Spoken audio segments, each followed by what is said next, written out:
How's it going, everybody? Greg here at Greg Arias Media, and welcome to another installment of Discog Devil, where we go over one artist a week, and we go over their worst to best albums, followed by a review of their latest release. This week's artist, Tyler, the Creator. Based out of California, and as the leader of the Odd Future Collective, Tyler has released 5 albums since 2009, one of which technically being a mixtape, Bastard, but many treat it as an album because, well, it really sounds like one. But he didn't really get his big mainstream success until Yonkers was released as a single for the follow-up and official debut album, Goblin. And from there, Tyler has released Wolf, Cherry Bomb, and most recently, Flower Boy, although it's really titled Scumfuck Flower Boy, because it's Tyler, the Creator. Why wouldn't it be called that? His sound has always evolved with every album, for better or for worse. So today we're going to be going over the 5 Tyler, the Creator studio albums from worst to best, even though one's technically a mixtape. Let's begin.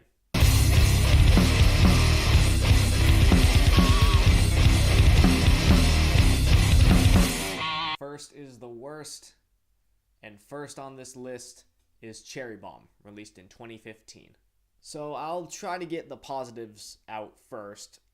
This album does start off with, I think, 2 really good tracks, Death Camp and Buffalo. And while their mixing is clearly on the rougher end, it's still at least audible what Tyler is saying. And I think for the style that each song had, the mixing worked. Unfortunately, there's a lot of terrible mixing on this album, and Tyler even admits that it was on purpose. Because fucking why not? Right after Buffalo, we have, I believe in the track listing, Pilot, which lyrically I think is a pretty good song. It's about, finding your wings, and which is a reoccurring lyric in the album. But here with Pilot, he's talking about sort of leading your life in whatever direction you want. And in his particular instance, it's how he wants to lead his life and sort of fly in the direction that he wants to. But the mixing on it is so terrible that even though I can hear what Tyler is saying, I almost don't want to listen to what he's saying, because the way that his vocals are mixed, the way that the drums are mixed, and just everything is so rough that it actually hurts my ears. And throughout this album, he pitches his voice a little higher. Now, in previous albums like Goblin, Bastard, and even Wolf, he's done a little bit of pitch shifting lower, and which to me is kind of usually ends up being the weaker songs, because I like hearing Tyler's natural voice. And the higher pitch tuning in his voice here actually ruins, I think, some of the songs, like, what do I have on the list here?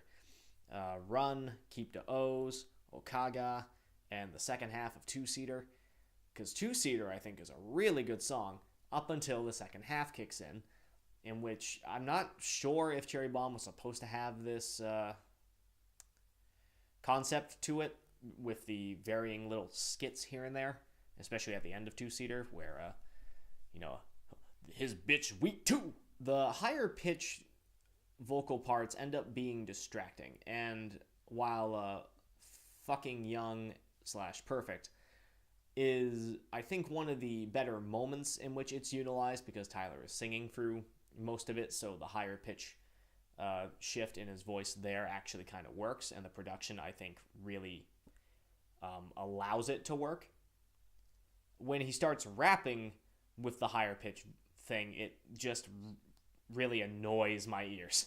This album kind of goes between something along the lines of NERD with Death Camp, Run, and Cherry Bomb, which Cherry Bomb's kind of like if NERD listened to Death Grips and then just blew the distortion on everything. And then he has some weird neo-soul tracks like Find Your Wings, Fucking Young, Perfect, and I think Okaga had a little bit of that too.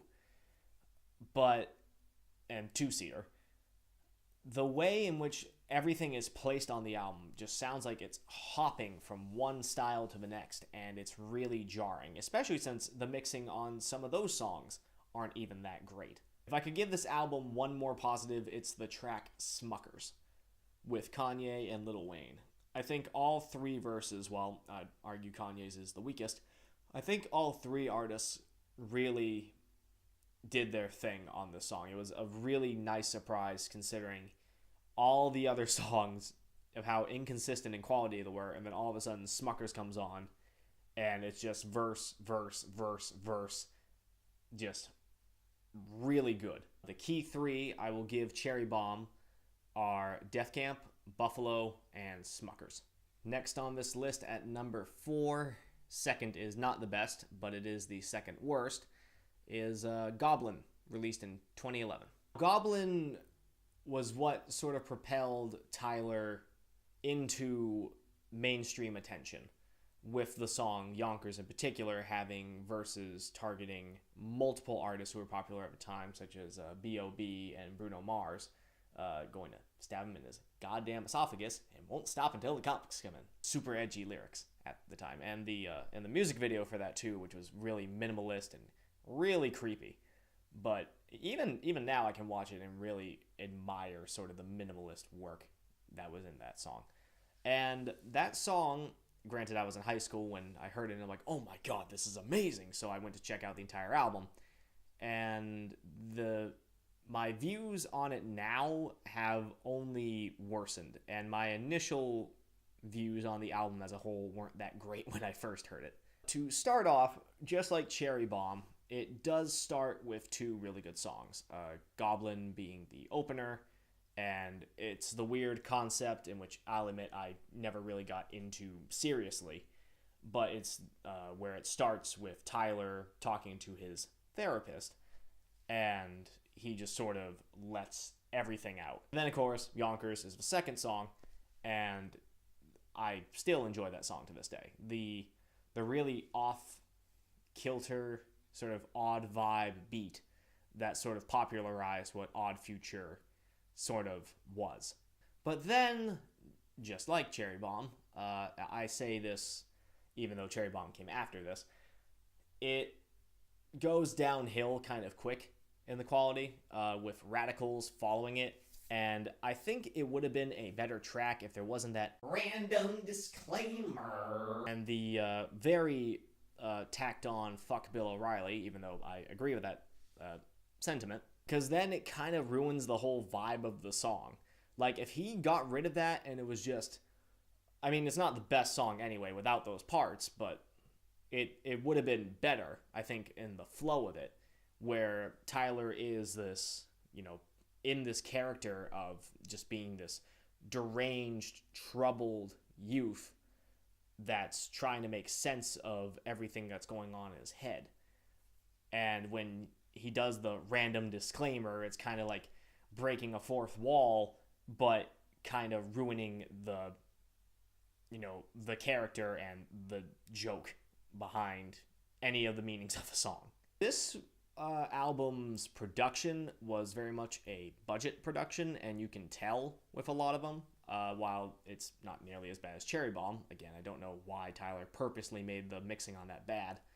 But with this album, some of the songs sounded really good, but a lot of them did not.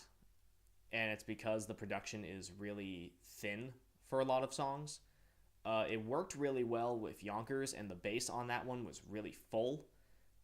Radicals was, of course, louder, so it was a little bit more distorted. Still, okay with the ears. Other songs on here just sound extremely thin. And here on this album also has the lower pitching of his voice on a few songs, in particular, like Transylvania and, I believe, Fish. And those two songs in particular I couldn't really listen to because he lowered his voice so much that it was distractingly apparent. A lot of these songs kind of follow the Eminem horrorcore sort of trope, and Tyler at this point in time, while I think he had moments of really great rap skill and lyricism, unfortunately, was not consistent throughout the entire album. And some of the features on here, of course, being all Odd Future ones. I never really care for the tracks with Jasper and Taco, even though I understand those ones are supposed to be the joke songs. But I'm not listening to Bitch Suck Dick just at any given point of time. While this album does have some really nice moments, as a whole, it's very inconsistent in its quality, even though the production is more consistent on here than it was on Cherry Bomb. The quality of the production obviously needed some work. This wasn't quite the album that I was hoping for when I initially heard of Tyler. And thankfully, he has made better ones since. The key three for Goblin are Yonkers, Sandwiches, and Golden. For number 3, the bronze on this list, we have the debut mixtape / independent album, Bastard. Released back in 2009, this showcased Tyler's minimalist sort of horrorcore approach with some more emo-ish lyrics and sort of blew him up in the underground scene. This does showcase the minimalist budget production, but I think on here it really works. The mixing of it, I think, is a lot more even than it was on Goblin.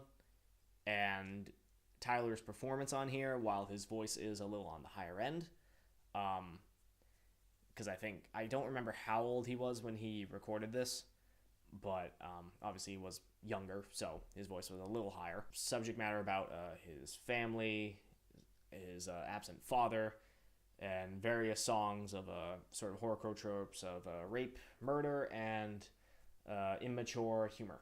While there's some kind of, I use this word a lot, but minimalist horrorcore type of production, and then some that had like a little bit more of a traditional, even slightly soul-tinged production. Tyler sounds pretty natural on all of them here. The songs where the pitch on his voice is lowered still works on these songs. It still sounds relatively natural, and I think it's because it's not trying to overbear it. Bastard, I think, is a really good introduction. I would definitely recommend it over Goblin, even if there isn't quite the hit like Yonkers or even She. It's kind of interesting to see how he went from this debut mixtape with all these more controversial, sort of horrendous subject matters, and then sort of evolving with each album. Key three from this album are Bastard, French, and Ass Milk. Ass Milk. At number 2 for the silver, we got Wolf, released in 2013. I remember downloading this album early 2013, and I remember listening to it while working on my senior capstone paper and my presentation for senior capstone. And I remember that this album was incredibly long because it's 18 tracks. And I think the shortest song on here was the intro. Like, every song on here is a legitimate song. While the quality of each song, or like the transition of each song, is inconsistent, I would definitely say that the production on here is leagues above Goblin and Bastard. This started to show Tyler's creative output in production a little more focused and in a little bit of a newer direction. On here, he does dabble a little bit more in some of the soul elements. In fact, he had a instrumental with, I think, Erykah Badu was talking for like the first few seconds, and it was Treehouse 95, which I think was a really nice instrumental, but on this album kind of sticks out like a sore thumb, especially when it's right before Tamale, the most absurd track on the entire album. There's just a lot of really good songs on this album. And again, I didn't really follow the Wolf, Bastard, Goblin trilogy concept all that closely. I know that Wolf is supposed to be the prequel to Bastard and sort of the original first part of the storyline. So I'm not critiquing any of the albums based on the concept, because I'm not someone who focused on it all that much. What I am focused on this album is just the fact that the quality of these songs are some of Tyler's best. Now, there are plenty of styles on this album. I mean, it is 18 tracks, so you're going to have some filler on here. But even the filler on here isn't bad. I would still say, at the very least, it's passable. He also came out with some of his more personal material, such as Awkward, which, not Awkward, Jesus. Answer, and Colossus, which talked more about Answer being his relationship with his father, and then also in the second verse, a love interest. And then with Colossus kind of being Tyler's equivalent to Stan, where, you know, Tyler's just trying to live his life normal, but he has, you know, crazy fans that keep coming up to him and, you know, asking him for autographs and all these things, and he says no, but then they start spilling out their guts about, like, all these weird things that they do to Tyler's music, and Tyler's just like, okay, I'll give you the autograph, just please fucking go. On here, it shows a lot of improvement in Tyler's rapping ability. Take 48, I think is really good. I Fucking Hate You, Rusty, which has verses from Domo and Earl, and all the verses on there are just solid. And then, of course, we have Tamale being near the end of the album, and it's just the most absurd song. Tamale, tamale, tamale, tamale! Why you so salty? Hot tamale is out. So, despite there being some filler and kind of inconsistencies with the transitions between tracks, overall this album is still very solid and has some of Tyler's best tracks that I think he's ever recorded still. The key three from this album are I Fucking Hate You, Rusty, and Tamale.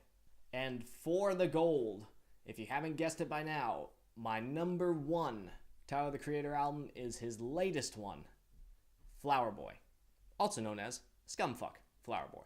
This album is definitely Tyler's most mellow album, with only, I think, a few songs being legitimate bangers, such as Who Dat Boy? Who Him Is? And I Ain't Got Time! The production on this album is just amazing and, you know, gorgeous, beautiful, whatever synonym to those words. This was not an album I was really expecting from Tyler.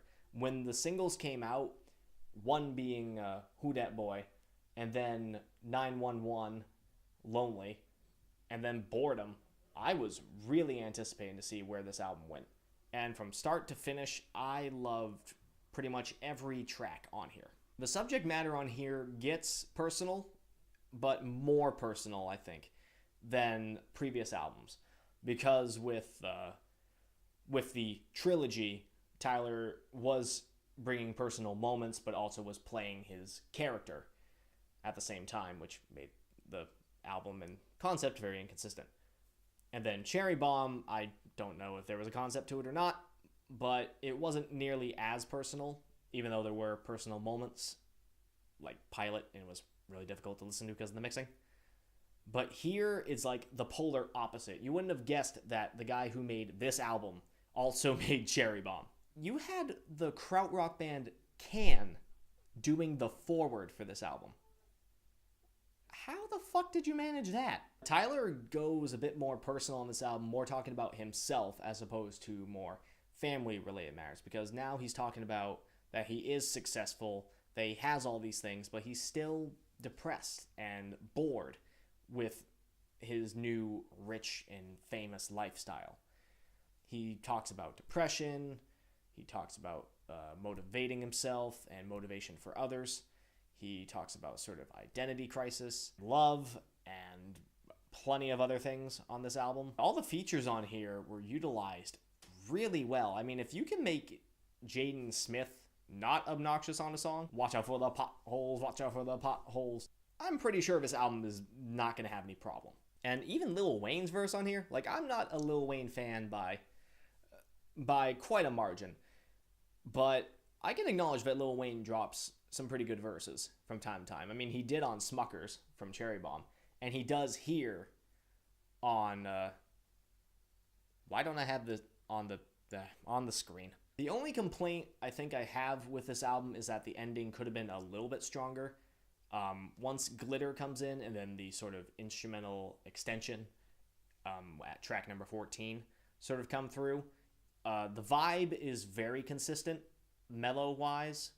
So once it hits Glitter, in which I think is where he actually does raise his vocal pitch up a little bit, but not to a point where it's annoying. In fact, there really isn't a bad song on here. It's just that Glitter sort of as the closer and then the instrumental track at the end just aren't quite as strong as the other songs on this album. So I think the ending could have been a little bit stronger, but on its own individual merit, it's still good. I don't know if there's much else I can say about this album. It's just really, really good. I was surprised at how good this album was, and the fact that it was almost immediately my favorite. And I had to keep listening to it and going, is this really better than Wolf? And turns out, yeah, it is. I don't know how Tyler's going to follow this one up, but I'm really interested to see how he does, as long as he doesn't try to cherry bomb to this shit. The key three from this album are Where This Flower Blooms, Boredom, and November. So that concludes this episode of Discog Devil with Tyler the Creator, worst to best albums. Later on this week, I'm going to do a review of Flower Boy / Scumfuck Flower Boy. All my social media and stuff are down in the description below. Next to me, you're going to have a playlist of previous Discog Devil episodes. My name is Greg of Gregarious Media. Thank you for watching. See you in the next video.